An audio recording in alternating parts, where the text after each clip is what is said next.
Fantastic four के last episode के अंदर हमने देखा था कि फ्यूचर फ्रैंकलिन रिचर्ड ने जो प्रोफेसी की थी कि 4 सिटीज के दरमियान एक जबरदस्त किस्म की बैटल होने वाली है, और उसमें से हम देख चुके हैं कि हमने लास्ट एपिसोड के अंदर देखा कि हमें सबसे पहली सिटी से इंट्रोड्यूस करवाया गया जो कि एक हिडन सिटी थी हाई एवोल्यूशनरी की, और अब वो सिटी जो है बेसिकली अर्थ के ऊपर आ चुकी है, जिसको इस वक्त मोलमैन के बोलाइट्स चला रहे हैं, जो कि उस सिटी के अंदर जाने के बाद काफी ज्यादा ट्रांसफॉर्म हो चुके हैं और सुपर जीनियस लोगों में बदल चुके हैं। अब इसी तरह हम आज के एपिसोड के अंदर देखने वाले अपनी अगली सिटी के बारे में कि वो कौन सी होने वाली है।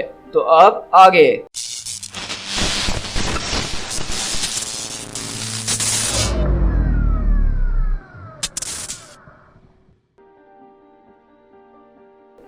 तो उसी तरह हम देखते हैं कि सुजन स्ट्रॉन्ग बताती हैं कि ओके, मैं इस बात को जानती हूँ अभी हमारे लिए फोकस करना काफी मुश्किल है क्योंकि सुपर स्मार्ट मोलाइट किड्स जो हैं वो यहाँ से वहाँ घूम रहे हैं और हर चीज के अंदर छानबीन कर रहे हैं, लेकिन बॉयज ये काफी ज्यादा जरूरी है, तो मैं इसके ऊपर अटेंशन देनी होगी। ये है वोस्टॉक स्टेशन। इसकी सबसे ज्यादा रिमार्केबल बात यह है कि ये एक अकलौता बेस है पूरे के पूरे एंटार्क्टिका के अंदर जो कि आइसोलेटेड है।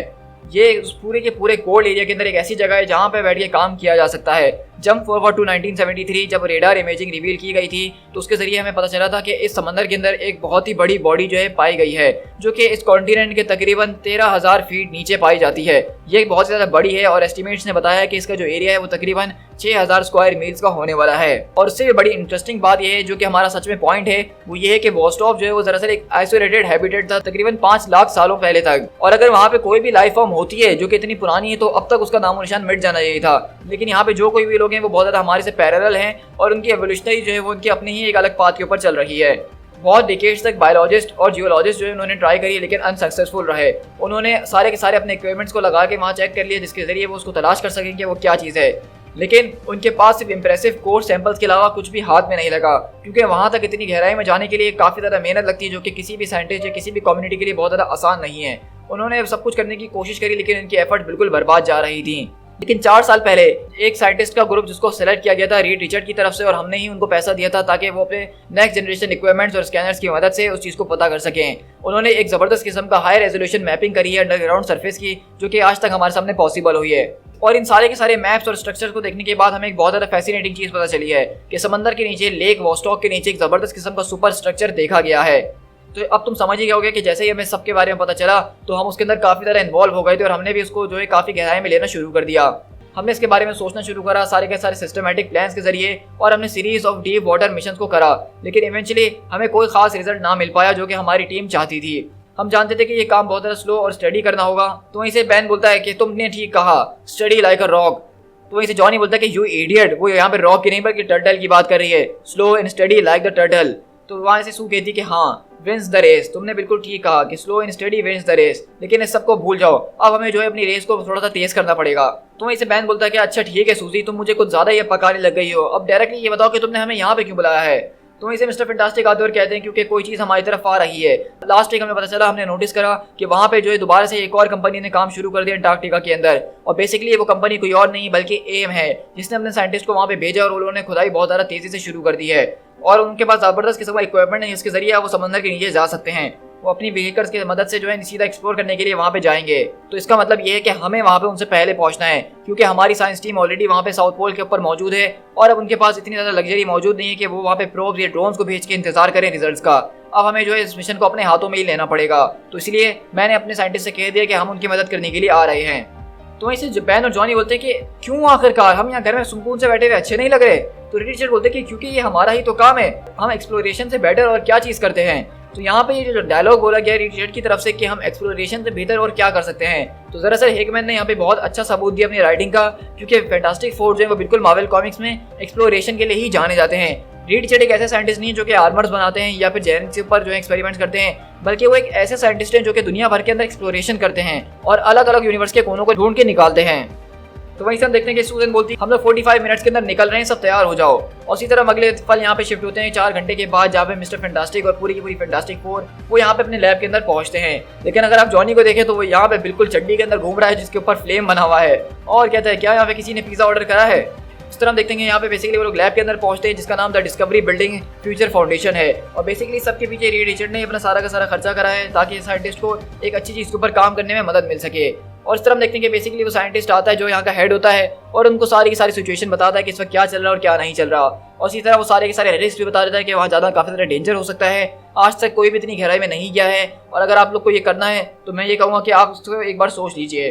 लेकिन वहीं से सूजन जो है वो रीड रिचर्ड की तरफ देखती है और कहती है कि मैं तो स्विम करने के लिए तैयार हूँ, क्या तुम तैयार हो? और इसी तरह अगले 30 मिनट के बाद हम देखते हैं कि वहाँ से वो साइंटिस्ट जो है बेसिकली फैंटास्टिक फोर को एक चिप के अंदर बैठा के वहाँ समंदर के नीचे भेजते हैं। अब इस तरह हम देख सकते हैं कि यहाँ पे जब वो समंदर के अंदर होते हैं तो यहाँ पे हमें कोई डायलॉग्स नहीं सुनने को मिल रहे हैं। यहाँ पे हमें कुछ अलग और अजीब और गरीब किस्म की जो है मछलियाँ नजर आ रही होती हैं, जिसको मिस्टर फैंटास्टिक अपने हाथों में रख के देख रहे होते हैं कि आखिरकार ये क्या चीज़ है। लेकिन उसी के बाद हम देख सकते हैं कि समंदर के अंदर एक तरह का लावा भी नजर आ रहा होता है और वो लोग उसकी तरफ आगे जब बढ़ते हैं तो वो देखते हैं कि वहाँ पे उनको कुछ स्ट्रक्चर्स नजर आ रहे होते हैं जिन सुपर स्ट्रक्चर्स की उन्होंने बात करी थी। लेकिन इसी तरह हम देख रहे होते हैं कि उन स्ट्रक्चर्स के अंदर से जो है वाइब्रेशन होती है और अचानक एक ड्रिल आ जाती है और दरअसल ये वो ड्रिल है जो कि बेसिकली एम के लोग यहाँ पे खोद रहे थे। और अगले बार हम देखते हैं कि वहाँ पे वो लोग अपना एक शिप लॉन्च करते हैं एम वाले, और यहाँ पे हम देखते हैं कि सिटी के अंदर से कुछ मॉन्स्टर्स निकल कर आते हैं उनको काउंटर अटैक करने के लिए। तो उसी तरह हम देख सकते हैं कि यहाँ पे अचानक से जो है कुछ ग्रुप्स आपस में लड़ना शुरू हो गए हैं और यहाँ पे हमें कुछ अजीब और गरीब मछली जैसे लोग भी नजर आ रहे हैं। और इसी तरह हम देखते हैं कि एम के लोग वहाँ पे अपने जहाज से बाहर निकलते हैं और उन सबके ऊपर अटैक करना शुरू कर देते हैं और इस तरह वहाँ पे उन समुद्री मॉन्स्टर्स और एम के लोगों के बीच लड़ाई शुरू हो जाती है। लेकिन यहीं पे मिस्टर फैंटास्टिक और पूरी की पूरी फैंटास्टिक फोर आती है और एम के सारे लोगों को मजा चखा के उनको वापसी उनके घर भेज देती है। और इसी तरह हम देखते हैं कि ये देख के वो जो समुद्री लोग होते हैं वो काफी ज्यादा मिस्टर फैंटास्टिक को देख रहे होते हैं और उनसे बात करना चाह रहे होते हैं। और अगले बार वो वहाँ पे मिस्टर फैंटास्टिक के हेलमेट के ऊपर एक चीज लगा देते हैं और मिस्टर फैंटास्टिक बोलते हैं कि अमेजिंग, ये तो एक किस्म की टेलीपैथिक कम्युनिकेशन डिवाइस है, इसके जरिए हम एक दूसरे से बात कर सकते हैं, ये तो बहुत ही ज्यादा औसम है। तो वहीं से बैन बोलता है कि मुझे इसकी कोई परवाह नहीं है, मैं इसके अंदर काफी रेडिकुलस लग रहा हूँ। तो जॉनी बोलता है कि बहुत ज्यादा रेडिकुलस, पहले से भी बहुत ज्यादा। तो आखिरकार तुम्हें क्या लगता है कि अब हम इनके साथ कहाँ जा रहे हैं, क्या ये हमसे कोई बातचीत वगैरह करने वाले हैं? और अगले बार हम देखते हैं कि बेसिकली यहाँ समंदर के अंदर एक तरह की सिटी मौजूद है जिसके अंदर समंदरी लोग मौजूद है जो कि मछली जैसे दिखने वाले हैं। और अगले बार हम देखते हैं कि जॉनी बोलता है, अरे वाह, इस जगह को देख के ऐसा लग रहा है कि मैं आज तक के सबसे बड़े सुशी बार के अंदर आ गया हूँ। और ये देख के वो मछली वाला आदमी गुस्से में आ जाता है, तो कहता है कि लगता है कि इसको मेरी बात बुरी लग गई है। तो द थिंग बोलता है कि जॉनी यहाँ पे जरा शांत रहो, यहाँ पे रॉयल लोग मौजूद हैं। और इसी तरह हम देखते हैं कि वहाँ पे बेसिकली उनका एक राजा बैठा होता है और कहता है कि इनको मेरे सामने लेकर आओ, मेरा नाम उल्हार है, regent of the peak, king of Ohari, welcome to the kingdom of Atlantis. तो वहीं से मिस्टर फैंटास्टिक बोलते हैं कि एटलांटिस, ये तुम क्या कह रहे हो? एटलांटिस, ये एटलांटिस नहीं है, एटलांटिस तो डिस्ट्रॉय हो चुका है, इस वक्त समंदर की गहराइयों में पड़ा हुआ है। तो वहीं से उनका दूसरा मेंबर बोलता है जो राजा के साथ बैठा होता है, जहाँ कहीं भी पानी है, जहाँ कहीं भी जिंदगी है, वहाँ पे हम जायंट्स मौजूद हैं। तो वहीं से वो उनका राजा बोलता है कि चीजें यहाँ पे कुछ इसी तरह से काम करती हैं, लेकिन मैं काफी ज्यादा कंफ्यूज भी हूँ। तुम दोनों ही ग्रुप जो है ऊपर सरफेस वर्ल्ड से आए हो, लेकिन तुम दोनों एक नहीं हो। यहाँ पे इन लोगों ने वायलेंस का इस्तेमाल करा हमारे खिलाफ, लेकिन तुमने अपने ही लोगों को रोका। तो आखिरकार ये कैसे पॉसिबल हो सकता है? तो मिस्टर फैंटास्टिक बोलते हैं कि मैं आपकी बात समझ नहीं पा रहा हूँ। तो वहीं से वो कहता है कि देखो, हमने तुमसे पहले सिर्फ 3 रेसेस का एविडेंस देखा है जो कि हमारे यहाँ समंदर के नीचे आने से पहले हुआ करती थी।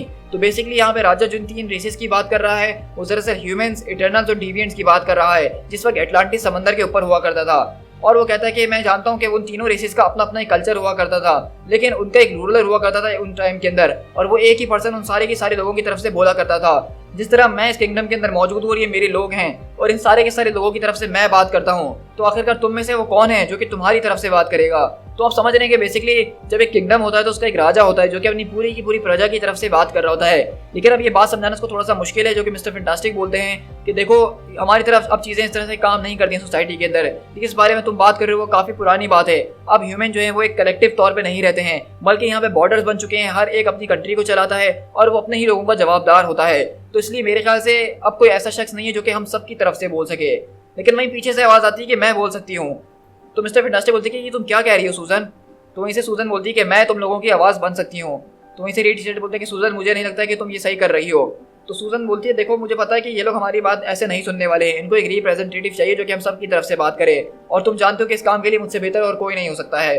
तो उसका राजा बोलता है कि ठीक है, अगर तुम हम सब की तरफ से बोलोगी तो हमारे सामने आओ, हम तुमसे बात करना चाहते हैं। तो वो कहती है कि मेरा नाम सूजन स्टॉर्म रिचर्ड्स है। तो वहीं से वो बोलते हैं कि अच्छा, और इसके अलावा हमें अपने बारे में और भी बताओ। Susan of the Richards, Susan of the storm, envoy of the man and inventory of the peak. तुम जहां से आए हो वहीं लौट के वापसी चले जाओ और दुनिया भर को हमारी ये आवाज सुना दो।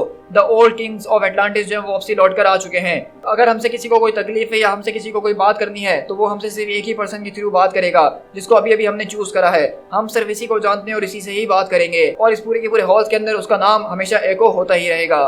और इसी तरह हम देख रहे हैं कि बेसिकली वो वहाँ पे जो है सूजन स्टॉर्म को केप वगैरह पहना देते हैं, ताज पहना देते हैं, एक तरह का वो अर्थ का रिप्रेजेंटेटिव बना देते हैं। और वो साथ में यहाँ पे ये भी बता रहा है कि एटलांटिस का पुराना राजा वापसी आ चुका है, ये जाके तुम सबको बता दो। और अगर उनको अब फ्यूचर में कोई भी बातचीत वगैरह करनी होगी तो वो सिर्फ सूजन स्टॉर्म से ही करेंगे, क्योंकि वही उनको रिप्रेजेंट कर रही है। तो आपने देखा कि बेसिकली हमने लास्ट एपिसोड के अंदर मोलाइट्स की एक सिटी को देखा, हाई एवोल्यूशनरी की। अब इस एपिसोड के अंदर मैंने एक नई सिटी को डिस्कवर करा है जो कि समंदर की गहराइयों में एटलांटिका के अंदर मौजूद थी, जो कि बताया जा रहा है कि ये एक एटलांटिस का ही हिस्सा है जो कि उससे अलग हो गया था और उसका राजा जो है वो वापसी लौट कर आ चुका है। इसी के साथ एपिसोड के एंड में हमें एक आईपैड दिखाया जा रहा था जिसके अंदर हमें कुछ इन्फॉर्मेशन दी जा रही होती है। इसमें से बताया जाता है कि सूजन रिचर्ड ने जो है उनको एक डिवाइस दे दी गई जिसके जरिए वो कम्युनिकेट कर सकती है।